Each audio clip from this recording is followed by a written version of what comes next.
Hello guys, what is up? My name is Dylan. Welcome back to the Popcorn Podcast, episode number 9. Things are getting serious now, but clearly not serious enough as we have our regular. As me, it can't be serious if I'm right. Yeah, basically. Today we have got a lovely discussion, chat, conversation about the latest entry into the DC Extended Universe. The last entry, in, right? Yeah, in this version. Yeah, of it, this right? yeah. And that, of course, is, if you couldn't tell, by the garments being worn by myself, and even the garments being worn by young Panwa, came in a nice red-ish top. That's a very nice shirt, by the way. Thank you. Thank you. Very it's much more classy than mine. Guess the brand. Reese? Yes, it is. Yeah. That's a bit of Reese promotion over. Yeah, whatever. But yes, we are going to be talking about The Flash, a film that has had a lot of controversy, both before and after. And during and after. Before we do get into that, though, I want to ask Panwa, sure, since this is, of course, the last, I guess, DCEU film. What do you think about DCEU in general? Well, before I get into it, I would like to just lodge a formal complaint to the Popcorn Podcast. Oh, no. Because I feel like, I'm an easy target here because I've just witnessed Lola and Ebony. Yeah. They get Beau is Afraid and they get Asteroid City. And I'm stuck with Fast X and The Flash. Like, you better give me Mission Impossible after this. Dude, okay? it's in the diary. I'm an easy target here. If he's not in for Mission Impossible, it'll be my fault if I don't will be turn because out, Tom Cruise is here. Yeah. No, me and Tom. Yeah. Okay. But anywho, you were asking about DC. Hot take. I have a few hot takes in this regard. Tell me. I really, really enjoy most of these films. I'll give you my entire journey. Man of Steel I thought was kind of mid, but now I like it. I loved Batman v Superman. I think it's one of the great superhero films. I think Ben Affleck in that film is perfect. I could spend the next entire podcast just talking about Ben Affleck's Batman and that film in general. The Suicide Squad, first one mid, obviously disappointing. Second one, really, I liked it. Creative. We spoke about it a little bit on our Guardians video. Yep. Really liked the first Wonder Woman. Actually didn't mind 1984. I thought it has its moments. Oh, wow. I loved Aquaman. I think James Wan is a wonderful director. And although I've heard rumors of the second one being kind of messed up by all kinds of interference, I am still excited for it. And what else do we have? Shazam. Both of them are fine. I think they're both serviceable. Birds of Prey, good film, well directed. But for me, the kind of the beating heart of this is Zack Snyder. And Zack Snyder's Justice League, that all 4 hours of it, I think is just incredible. And some of the best superhero filmmaking we've had ever and will have. You made a video on Zack Snyder as well. I did, a long time ago, and I stand by everything I've said, if not more. I've grown to appreciate it even more. So I think the DCEU, this part of it, has been so, shaped and molded by Zack Snyder, only for the other directors, for better or worse, to come in and kind of pervert that vision a little bit. Which is a shame, but still. Yeah, because there's obviously the question is like, when you're building this extended universe, do you have like some sort of singular vision, or do you bring in all sorts of different people to put their own spin on it? Which I think, of course, that is the end goal. But like, I actually agree with you, and I think this we might actually be in the minority here when we say this, but like, I really love how Zack Snyder shoots films. I think very few filmmakers come close to really filming such stories in such grand and epic ways. I know he's always been sort of mocked for like the whole slow-mo. I love it. I think it's epic. Well. I think if you're going to go epic, you might as well go all out. What I love about his films, and before that, I just want to say one of the things that I have liked and admired about the DC Extended Universe, especially in comparison to the MCU, is people often talk about how the MCU, they hire the same cinematographers, the same teams, whatever, and therefore all the movies look and feel the same regardless of who's directing it. I think on many levels that's true. But with the DCEU, funnily enough, for the 3 Zack Snyder films that he made, all shot by 3 different people. Birds of Prey looks drastically different to Suicide Squad and looks drastically different to The Suicide Squad. Wonder Woman 1 and 2 look very different. And so I think the visual diversity, the stylistic diversity on display is actually a massive plus. I remember seeing somewhere someone was talking about how, say what you will about Marvel and whatever, and the quality, the consistency of Marvel, what you have with DC are directors who actually get to do what they want. Absolutely. And that going as far as, Todd Phillips and Matt Reeves and stuff, but just in the DCEU alone, it was, I have to say, like an absolute pleasure to see like a newcomer like Cathy Yan on Birds of Prey, David F. Sandberg on Shazam. Even though I don't always love the style or whatever, but at least it's kind of them, and I can't help but respect that. And going on to Zack Snyder, one of the things I wanted to talk about, even with regard to The Flash as well, and in comparison to how I felt, Zack Snyder, say what you will about him, but as a filmmaker, I feel like visually, stylistically, everything, his films have weight. Yes. The shots themselves feel heavy. The shots themselves feel like they have gravitas and depth and stuff like that. And when watching his Snyder Cut yesterday, I rewatched all 4 hours of it. I was struck by just how much sort of power each shot actually had. Yeah. And Theo, who is not here, but we talk a lot about filmmakers taking themselves seriously and taking the films they make seriously. And you can really feel that, even though Zack Snyder kind of gets made fun of for making films that perhaps are a bit too dark or too serious and therefore feel, arsey as a result, I'd much rather see a director do that and really, really go for it rather than make something that feels, dare I say, like a cartoon. Yeah. Which ultimately is what The Flash kind of is, and we'll get onto that in a second. We will do indeed. That is my 2 cents on Zack Snyder. No, yeah, absolutely. I've been saying this for quite a few years now. One of the things I think DC, and I respect the DCEU for having over Marvel, is that they've taken risks with their directors. They've had less so of this shared vision, and they've allowed filmmakers to come in, step in, make their mark, and sort of see if they want to continue them or not. But I think the DCEU is more inspiring to filmmakers 100% than, say, the MCU why the would be. standalone movies like Joker and Batman have done so well. Yeah. Because they just let the director do whatever they want. Yeah, no, definitely. And I think that's how they're going to be able to compete with Marvel in the long run, is by continuing to do that, not by creating a universe where like the next 20 films are planned out. No, just have fun with it in the moment. And essentially take risks, because that is essentially what making films is about. Yep. They're all massive risks.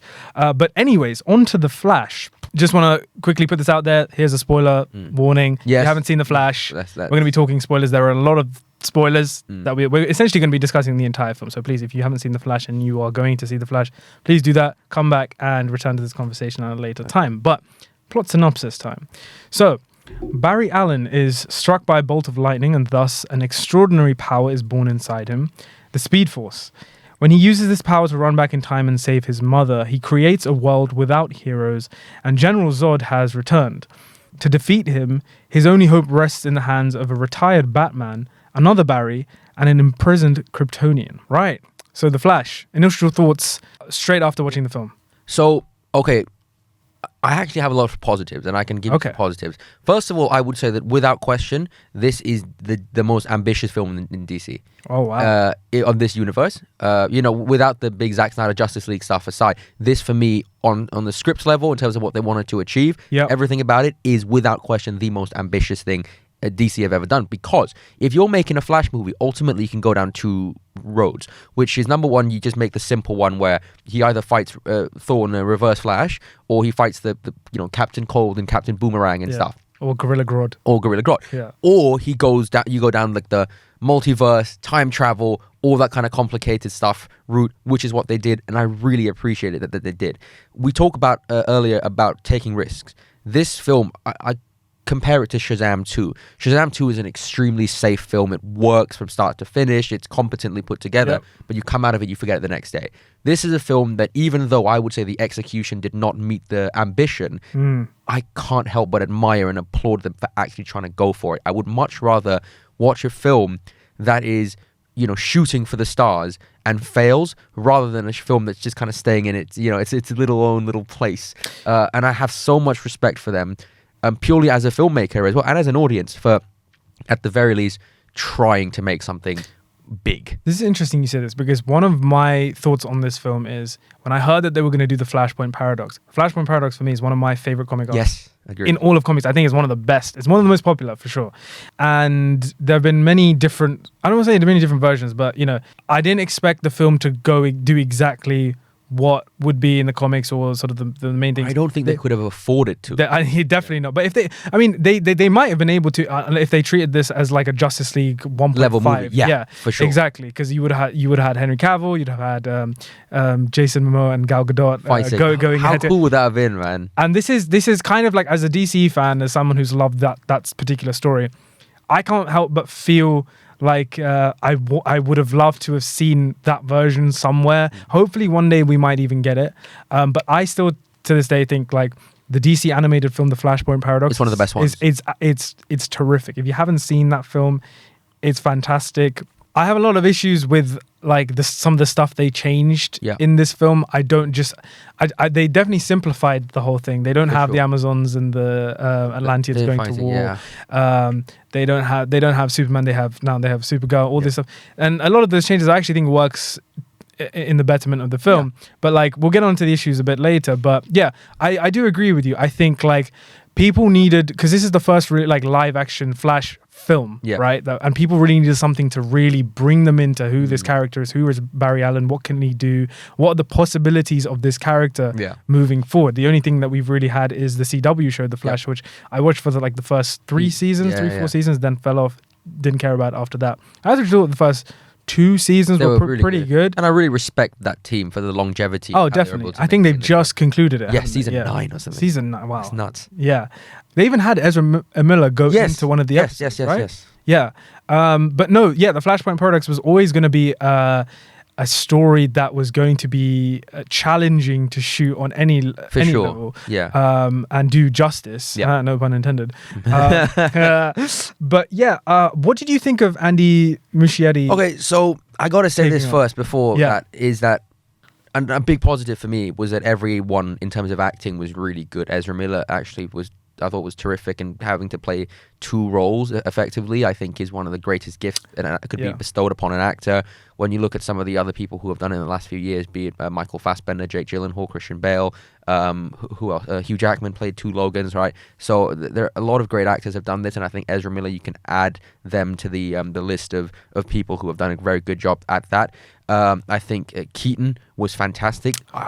Dare I say, this is actually my favorite version of Keaton. Really? Yeah. I think he's so good in this. I think he's able to do a lot more though with his Batman, obviously because of outdated technology. And I thought the smaller roles, be it Sasha Calle, who plays Supergirl. Oh, fantastic! Had a great, didn't have a lot of lines, but had a great presence. Yeah. Really liked her. Henry and Nora Allen, fantastic. And then you got like Affleck and Gal Gadot who turn up and stuff like that, and even Jason Momoa at the end, and even George Clooney. I thought everyone, not only were they giving good performances, they actually seemed like they had a good time on set, and therefore I have to applaud Andy Muschietti as a director of actors. All right, so I'll say thank you to Andy for that. On the other hand, though, is in terms of the craft, right? I think the film is very, very creative with what he's trying to do with the camera and the music and the VFX. Jeez, we'll get into that. We will get into the execution is very bizarre, and unfortunately, I have to say, for a film that cost 220 mil, it does not feel like that at all. A lot of people praise that opening chase scene with Ben Affleck. I don't, because number one, a lot of people say, okay, he looks weird because he's in broad daylight. No, we've seen Batman in broad daylight before in the Snyder Cut. Yeah. He looks weird because the suit looks like something out of a Comic-Con convention. The bike that he rides, like the whatever it's called, the bat bike, the bat pod. Yeah. Like, I don't see the wheels moving, mate. I saw them do it practically. Like, there's clips of them doing it practically, but everything feels like CGI. Even the sky and the roads don't look like an actual sky or an actual road. Yeah. And so I think much of the film just feels, I don't know, it just feels really artificial. Yeah. Again, the Batcave. They built that thing for real. It's a practical set. Yeah. How could you do that and make it look like CGI? And let me add one little thing about how this is the difference between, in my opinion, your Zack Snyder or your James Wan versus this. Because the final fight in the film, it takes place basically in a desert. Why? In broad daylight. Zack Snyder, I think he definitely went to the Akira Kurosawa school of creating movement in stillness. He's a master. We talked a while back about Matt Reeves and Greg Fraser and the Batman. Yep. How even in shots that are completely static and still they still have some kind of dynamism, some kind of movement that allows for it to feel like a film and not a photo. Image, And I think Zack Snyder, when I watched the Justice League yesterday, it's like every scene, there's fire, there's rain, there's kind of elements in it, there's all sorts of wonderful things that only a director who truly understands the brilliance of images can conjure up, and so can James Wan. He can conjure them up. But with this one, it's just like, again, despite 220 million, where is that? It just felt very like, okay, let's just film. Just hit record. It didn't feel a lot of times like they really thought it through, and that's actually why I my favorite moments in the film were the moments that felt the most real and practical. So the scenes in Michael Keaton's Wayne Manor, for example, I thought were actually fantastic. The production design was fantastic, and that kind of stuff. But unfortunately, we don't have very many of those. We don't. And I understand that, like, obviously doing a film on the Flash, there's obviously going to be all this otherworldly elements that you cannot capture in camera. But honestly, like, for me, I genuinely, some moments in the film, I genuinely could not believe what I was watching from a film of this not in a scale. good way. Not in a good way. Not in a good way. Really not in a good way. Like, the first big red flag, let's say, for this film was the whole, when the Flash has to save all the babies falling out of what on earth is that? The CGI for this film looked like a PlayStation 2 game. Like, it really did, man. How have we gone back with VFX? Like, I have no idea. Like, seriously, and this film has been delayed. So many times. Surely, like, they could have come up with something better than this. Like, can I add something to that as well? So one of my favorite things in superhero films, and this is actually an issue I have with the story and the filmmaking. One of my favorite things in a superhero film is when a character first gets their powers and they get to discover it. You have Andrew Garfield, Peter Parker learning how to swing. You have Chronicle, which is actually my favorite one, where it's actually such an accurate depiction of how all of us normal people would actually behave if we got superpowers. And that had zero, like, nothing budget compared and to so this. What I love is when characters get, it feels fun. It's a momentous occasion. Yeah, and it makes you feel like you want to have this power. Absolutely. And so when young Barry gets his powers, even though you see young Barry enjoying the fact that he's having these new powers and stuff, I did not at any point in the film say, I would love to be a speedster. And when you compare and so much of that is because of the way they filmed it. I know what you're going to say. So when you compare it to X-Men, Eternals, Age of Ultron. When you compare it to Henry Cavill's first flight as Superman. That, like, there's really nothing to compare, right? Like, I mean, I completely agree with you. Like, this film, I feel like it has the basis for a perfect celebration of what the Flash and who the Flash is as a character. Going back to the origins, because we didn't do an origin film, we were just given the character in the Snyder Cut in Justice League, and he was sort of this side character that occasionally saves people once in a while. As comic relief character, this and that, and you have a real chance here to really, like, how momentous that. The moment in which Barry Allen gets struck by lightning is, and it was very, very underwhelming for me, for sure. I'd like to add to that as well, by the way, by saying that the way that they depict his powers, and this is all up to execution now, right? It's not anyone else's fault except for those who actually depicted the powers. I don't feel the Flash is very powerful at all. So when you see Zack Snyder's Justice League, that guy's a god. He literally saves the entire movie, right? I still think that scene is my favorite Flash scene we've ever had in a DC. Like, but even then, what I mean is, like, when you look at speedsters are oftentimes depicted as the most powerful character in the team. They are such a valuable asset. X-Men Days of Future Past needed Quicksilver, otherwise they could not progress the story forward. They could not have broken out Michael Fassbender. Eternals, in that final fight, the only thing that was fun about that final fight was seeing Makari basically do their Injustice Flash move. Like, in the Injustice video games, that's how the Flash works.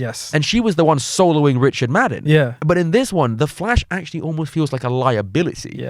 He does not feel powerful or that competent. Like, I wish that, it should have been a few more years into his career now as the Flash. And even though he's teaching young Barry all of these things, I couldn't help but feel he's still not the most smart, competent, fighter. The two of them aren't that much different in terms of their abilities. No. Like, he's supposed to be the mentor Yeah. and teaching, you know, his former self how to essentially be the best version of himself, or blah, blah, blah. But like, there was never a moment or a scene that established that. The only thing I can think of was in Zack Snyder's Justice League when he turns back time, and that was like an incredible moment. I think it was one of my favorite. Like, I would actually say that, like, if you're gonna show the Flash in his true power and might, do like the Injustice thing where, like, you know, he'll kill an enemy or defeat an enemy by like running so fast that he runs the enemy back to the pyramid, smashes him into the pyramid, runs back to the dinosaurs, smashes into a T-Rex, and then you know what I mean? Like, be creative with it. And here it's just like, honestly, like, the Flash TV show had better visual effects. Definitely. Yeah. So I don't know what happened there, man. I don't know. Keaton had good fight scenes. Yeah, let's talk about Batman then in this film, because in my opinion, I think Michael Keaton as Batman, easily the best part of this film for me. Yes. Anytime I heard the Danny Elfman theme, it was like straight goosebumps. I loved seeing more of the Batcave, and that was expanded on more. The first interaction they have with him when they enter Wayne Manor, and he's sort of in the cupboard. Yeah. And then he just comes out looking like some like homeless, exactly, brilliant. And just how effortless Michael Keaton is in this role, how he's just kicking so much ass. And this is the film about the Flash, but the Batman is stealing every single scene. This as well, like, I do really appreciate Andy Muschietti for respecting the legacy of Keaton, because now, after seeing him in this film and seeing him, like, you know, back then they didn't have the technology to do all this, but like now that you see him as so competent and powerful, and he takes out a Kryptonian. He does. That basically puts him neck and neck with Affleck in terms of who would win in a fight, you know, and stuff like that. And obviously, like, we always have this debate of like, okay, who's the strongest one and stuff like that. And Batfleck has always been at the top. You know, we've always said like, okay, Batfleck would beat the rest of them at once. At once, yeah. You know, like, he'll snap Christian Bale in a heartbeat, and Pattinson as well. So now Keaton is up there, and I love that they have that respect for Michael Keaton. If we're going to bring him back, we're going to give him genuine presence and give him genuine power so he can keep up with these gods. But the thing is, the argument with that is, though, because he is technically stepping into a different... I know he's technically not in terms of like all the continuity. That is the same Batman from Tim Burton's films. Or is he? Yeah. I don't know. Because if that is the case, then that means that world gets destroyed. Yeah. Right? Then Tim Burton's Batman world gets destroyed. So that's kind of also disrespecting that world by like, we're going to bring them back, but we're going to kill them at the end. It's like... No, for sure. What did you think about the whole Flashpoint Paradox creating timelines visually? Because, like I said, this is another problem. Let's talk about the VFX and I mean, that's the elephant in the room. I think, like, seriously, like, I don't want to go back to the whole falling babies things again, but like, when I see things like that, like, I cannot take this film seriously. I can't. I'm just instantly detached from the film. I'm like, what the hell am I watching, right? As a viewer, you want to be immersed in this world and these characters. I just do not know how a film of this scale, with the amount of screenings and tests that they would have done beforehand, were like, these guys sat down and were like, this is good, this is okay. The issue for me as well, why it sticks out, is because you also have scenes where it's just Barry in his flat. So when you have a scene where he's doing all of this crazy stuff, and then you have a scene where it's on a real set, you're just like, these aren't two. Like, they're like two completely different aesthetics. Completely. Another thing I wanted to say is like with the two Barrys, I could always tell which one Ezra Miller was playing in that shot. It was very, very distracting. I couldn't like. It was like every time they were both on screen, like, it was me trying to figure out which one was the artificial one and which one was... For me, ridiculous how David Fincher could do it in 2010. This is the thing. And we're 13 years later, and we've gotten worse. No, you know what it feels like? You know when you said, like, where the hell did the budget go? It just feels like they did a lot of things in camera, but then they were like, shit, we still have all of this 75 million left in the bank.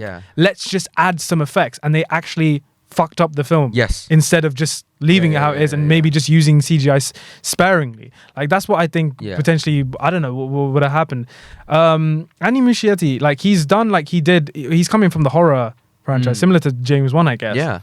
So maybe they tried to replicate some sort of thing there, but I don't know. So he did Mama, with Jessica Chastain. He also did the first It film or the second It film as well. The first of which I really liked. I think that it was good. The second one I wasn't repetitive, very repetitive. Yeah, and it was way too long. It was way too long. Way too long. I got to add one thing, by the way. I just realized. Sure.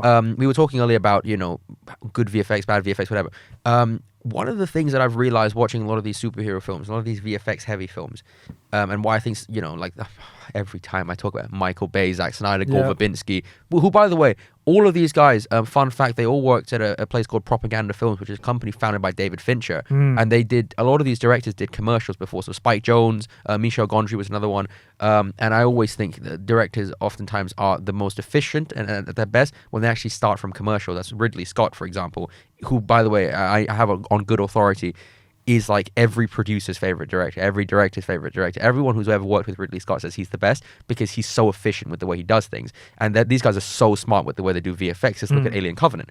Anywho, one of the things I've noticed from watching directors who know how to use visual effects with directors who don't is directors who abuse in a way and overuse VFX.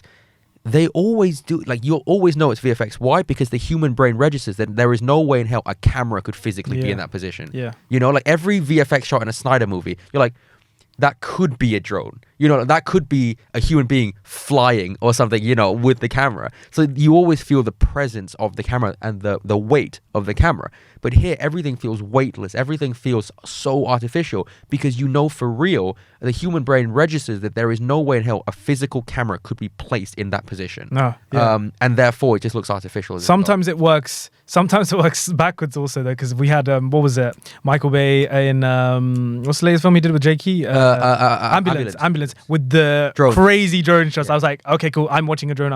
Yeah. So sometimes it, like, that's the extreme of it. Yes. But yes, I completely understand what you're saying. There's a shot in the Flash in the first sequence when it's following Ben Affleck's Batman on a bridge, and it just goes, it continues, and they're like, they probably sat there and thought, oh, this would be cool as a long take. Yeah. But the way in which the camera moves, I'm thinking, this was not shot. There's no way. Speaking of Batfleck, I'm not gonna lie, I feel a bit upset because this is his last appearance. Apparently he's getting cut out of Aquaman 2 now. So apparently this is his last appearance as Batman, and like as someone who actually likes Ben Affleck's Batman, I know you love. He's my favorite Batman, on-screen right? Batman. Yeah. I was like, Kevin Conroy's the best, but R.I.P. the GOAT. Yeah. I just thought that this was such a poor, essentially send off. I want to say, like, I didn't like. If you're gonna do the Batman thing, at least have there be some sort of link between the two Batmans, because in the Flashpoint Paradox, where it's Thomas Wayne, and he gets the note, and it makes Batman cry. That's such the most powerful, pivotal moment. Really, yes. At least something. At least a wink from Michael Keaton to Ben Affleck or something I will like that. say, though, like, in terms of the emotional aspects of the film, I do think a lot of it lands. For example, the line where Michael Keaton says, I'm going to bring you back. You did bring me back. I thought that was a powerful line. I also loved Ezra with the performance in the supermarket. Yeah. I love you first. I love you more. I love you first. Whatever. That was beautiful writing. I will say one other thing. I just came to my mind. Oh my god. With the way they disrespected Batfleck, the lasso of truth bit. It didn't work in Justice League. Yeah. It's not going to work again. And when Wonder Woman goes, it never gets sold. It got old the first time we saw it. Yeah. Honey, all right, just stop. Yeah. It doesn't work. It's a joke that just in live action, it just doesn't work. Don't do it, please. Not in the next one. All right, whoever you cast as Wonder Woman next after Gal Gadot moves over to Fast and Furious, just don't make that joke ever again. It doesn't work. Yeah. But anywho, the emotional side of the film, that worked. I like that. I don't know if all of it worked for me, but I agree with you. The moment in the supermarket at the end, that was powerful stuff. That was, I don't you realize, people, that the film is at its best when it's just toned down and it's a film about actual people and stories as opposed to explosions going off everywhere, because the explosions don't even look good. You know? I also was having a look at Barry Allen's, sounds weird, but looking at Barry Allen's room and all the posters he had up. Yes. He had an Inception poster. Everything is just Warner Bros. Pacific Rim as well. Yeah, Pacific Rim. That was nice, I guess. What did you think about all the cameos? Because there are a ton of them in here. I just think this is kind of so I don't think they should have done the Nicolas Cage or the Christopher Reeve, because if you're not going to do it right, don't do it at all. They don't look like people, man. Yeah. They don't. You have Grant Gustin right there. Yeah. Right there. Bring Grant Gustin. Bring like actors from the past who are still alive. Like Brandon Ruth. Yeah, like Ruth. Yeah, Ruth. sure. Yeah. Stephen Amell, Green Arrow. Yeah. All of these kind of people that you could bring in, but you. And then they do these recreations of people who aren't even around anymore. You don't even know if they want to have that done to them. So it's just like. There's the whole ethical question there as well. Yeah, I don't know how that sat with me as well. When I watched it, I see Nicolas Cage's Superman. I was like, yeah, I get that. But someone who hasn't gone with the fandom and doesn't know this, I'm gonna be like, what the hell is Nicolas Cage doing? Like, and plus, Nicolas Cage is alive. Why don't you just film something with Nicolas Cage? Yeah. That would be so much better than just having him appear as CGI. Quite scummy in a way. Yeah, I don't. Like, for example, this George Clooney ending we can talk about. Apparently, the only reason they went Clooney was because Christian Bale had morals, and said no, I'm not doing it without Nolan. Yeah, good for you. Yeah, Christian. Absolutely. And granted, I really enjoyed George Clooney. Granted, he looked like he stepped out of one of his Nescafe commercials. Yeah. Didn't even look like Batman. He literally looked like he's just stepped off. Was it Tickets to Paradise? Yeah. Literally just from that. So it's just like, it just felt like a lot of this stuff that they were trying to do, they didn't do it all the way. Yeah. Like, if you're going to do Nicolas Cage, get Nick Cage. Yeah. If you're going to get George Clooney, make him actually look like Batman. If all of this kind of stuff, it's like, it felt very like, let's just do it because the movie has to be finished. We have a deadline to follow, and so I just wish that they took it as seriously as some of the other films. Again, I saw this really ridiculous thing of like, they showed a shot from The Flash versus a shot from Zack Snyder's Justice League of Green Lantern, and they were like, one was done in a $200 million studio, one is in Zack Snyder's backyard, and that backyard one looks better. Yeah, so it's like, maybe less is better sometimes. Yeah, less is more.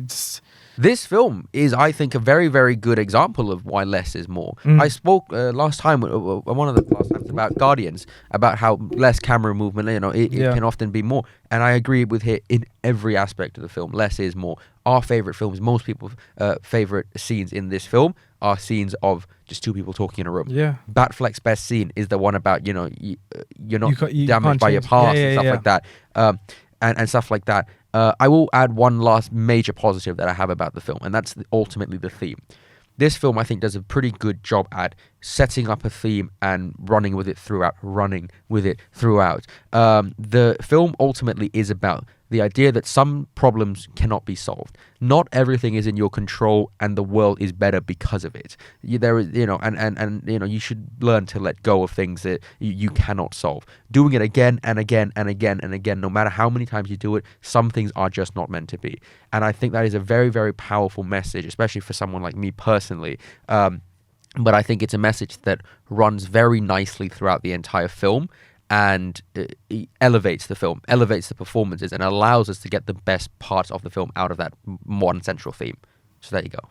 Dude, you almost made me cry there. That was amazing. Oh, that's great. Plenty. No, absolutely. Yeah. No, that's such a nice way of looking at it, because I know this film has had a lot of hate. Yeah. And I myself, I'm going to be completely honest, I was disappointed by the film. Like, I would just straight up say that. But like, I completely agree with you. It has so many promising elements in there. Like, I'm watching these things and I'm like, oh my God, you're on the cusp of greatness here. Yes. Why can't this entire thing be like this? But I don't know. If you were, let's say Andy Muschietti wasn't doing this film. Yep. If you were to give the Flashpoint Paradox to a director, who would it be? It can't be Zack Snyder, right? Let's say we can't choose Zack Snyder. Oh, that's a great question. Oh my God. Post Planet of the Apes, Matt Reeves. Wow. I think he'd do a fantastic job. Pre-Batman, like as in like in a different world where Matt Reeves did not do Batman. Give him that. Because you see how the Planet of the Apes films are actually so similar to Flashpoint in the way that they look, the way they feel. Again, the weight, the gravitas. It's literally a film about monkeys running around, people in motion capture suits, and you take every bit of it seriously. And I love that Matt Reeves, like when you look at War for the Planet of the Apes, I saw a list of like Matt Reeves' influences, and they were like all old films, like Bridge on the River Kwai, like prison films, The Great Escape. So you know that Matt Reeves would bring genuine cinematic gravitas to something like The Flashpoint, whilst at the same time making brilliant action. I have my issues with the way the action was done in the Batman film. I think Dawn of the Planet of the Apes and War for the Planet of the Apes, the first 45 minutes to an hour and a half of War for the Planet of the Apes before they get to that prison camp, I think is a perfect film. And it's just so compelling. and post-apocalyptic visual style, everything. Matt Reeves, give it to him, and he would have done a fantastic job. I agree with you from a directing standpoint. Who would you have wanted to direct? This is the thing. I asked a question that I myself don't know my answer to yet. The thing with Matt Reeves is, I agree with you. I think he's a phenomenal director, but for me, The Flash is someone who has that I have another one sense of fantasy about him, and I feel like Matt Reeves, for me, like his films is definitely much more grounded. You know who's my other option? I'm glad you said fantasy. David Yates. I literally thought David Yates he'd be so good. He would be so good. He would. David Yates is a good option when he finally gets out of the Wizarding World. Yeah. I don't want to say James Gunn just because James Gunn's so much, but I think James Gunn would do a good job. I think in the Flashpoint Paradox film. But I would want to make my Flashpoint Paradox like properly R-rated. Like, there's some dark stuff in there. Thomas Wayne as Jeffrey Dean Morgan. Yes. Jason Momoa versus Gal Gadot. You have like Gal Gadot versus Amber Heard. And decapitates Mira. You have this, one of my favorite scenes in the film is like when you have Lex Luthor on this tiny boat, and then with like all the best mercenaries. You got Deathstroke. And you get to see Deathstroke versus Black Manta. You know, that's Yahya Abdul-Mateen versus Joe Manganiello. And you have Patrick Wilson in as well. It's just so exciting. This is my issue with the DC films, right? It's not that they're awful. It's that every time I go in and I watch one, all I'm thinking about is what could have been. Yes. You literally hit the hammer on the nail there. Like, seriously. Hit the hammer on the nail? Hit the hammer on the nail on the head. They're both sayings. Hit the hammer on the nails, hit the nail on the head. Yeah. Anyways. Yeah. Before we do conclude this conversation, I know we briefly mentioned it. What did we think about Supergirl, Sasha Calle? Yeah, I thought she was fantastic. She was great. It's very difficult, I think, for an actor to come on and have such a strong presence without having a lot of lines. I think she's certainly an actor that I would want to work with in that regard. I think just the again, presence is such an important thing, and when you're playing a literal god, a Kryptonian, it's so important to have that. And I do hope that they stick with her going forward. I think I heard somewhere that they are doing some stuff with her in the future. Yeah, she deserves it. But yeah, no, speaking of the future, not to get all Flashpoint Paradox about it, but like, what do we... so now, of course, James Gunn is officially taking over now from this point. No, we have Blue Beetle though. But isn't that the first? No, it's not. I don't know. Who knows? Who cares? Who knows? You're not excited for that? No. The only thing I'm excited for from James Gunn, I'm not even that excited for Superman Legacy, I'll be honest. Or Batman Brave and the Bold. Andy Muschietti's doing Batman. I'm not that excited. Who's within class? Like Jensen Ackles? Good though. Do Jensen Ackles. But what I am excited for, and I've said this before, is because I'm a massive Green Lantern fan. I want to see this like True Detective inspired Hal Jordan, John Stewart show they're going to do. That's going to be cool, especially because he said it was inspired by True Detective. It's going to be a mystery. So wait, the Green Lantern's a show? It's a show with Hal Jordan and John Stewart as the main characters. I thought it was going to be a film.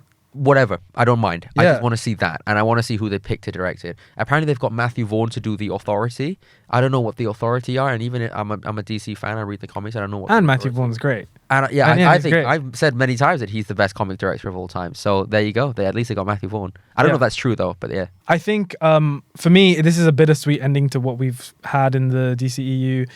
I feel like, even though I'm saying that, there is a sense of like, it's a fresh start now we're going into. I'm excited to see what's next. Even though like there's been so much controversy with dropping actors and this and that, I am excited to see essentially a new direction, I guess. And I'm always going to be on board with these characters because I'm going to respectfully disagree with my mate Plan Dylan. Really? I think it's a completely cowardly way to go out. Cowardly way to go, like as in with the Flash? No, what I mean is, for example, The Flash was originally meant to have a different ending. They put in this George Clooney thing as some sort of childish tease. They kicked Ben Affleck. They brought Ben Affleck on to Aquaman 2 because James Wan probably wanted to. Then they took him out. They brought Henry Cavill back for Black Adam. Then they took him out. Everything feels like one person made one decision only for it to be counted by another person who didn't want to. And so what should have happened was they should have decided, looked each other in the eye and said, let's just pull the plug, finish off all of these films, release them at their best quality, how they were meant to be released, how they were meant to finish, and then move on with new characters. How could you recast Batman and Superman but keep Aquaman and the Flash? It feels so extremely half-hearted, and instead of doing this soft reboot, you should have just had the conviction to start fresh. Let these films die. Let these films live the life that they were meant to, that they were originally intended to. Finish them off, bye-bye, and then welcome in the new people and have them be separate.